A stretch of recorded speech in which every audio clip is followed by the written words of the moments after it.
सर्व साहित्य आवश्यकतेनुसार घ्यायचं। गव्हाचं पीठ घेतलं, त्यामध्ये थोडंसं तांदळाचं पीठ, आवडीनुसार लाल तिखट, थोडीशी हळद, आलं लसूण पेस्ट, बटाटा शिजवून घेतला, सालं काढली, किसून घेतला। इथे घेतला बारीक चिरलेला पालक, हे यामध्ये टाकते।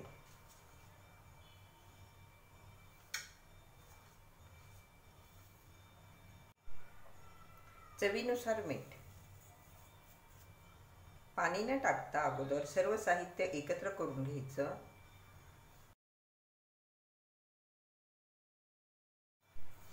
पाणी टाकून कणिक भिजवतो तसं भिजवून घ्यायचं। पीठ मळून घेतलं, आता लगेच लाटायला घ्यायचं। नेहमीप्रमाणे पराठा लाटून घ्यायचा।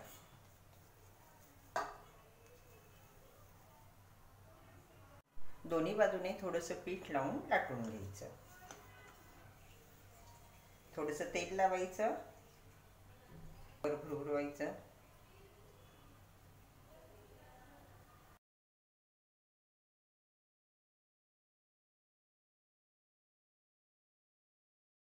दोन्ही बाजूने पीठ लावून घेतलं। याला पराठा असल्यामुळे याला जाडसर ठेवायचं।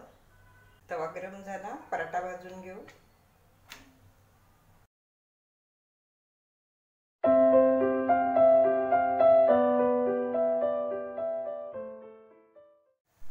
दोन्ही बाजूला तेल टाकून भाजून घेतला, पराठा तयार। नाश्त्यामध्ये करू शकता किंवा टिफिनमध्येही देऊ शकता।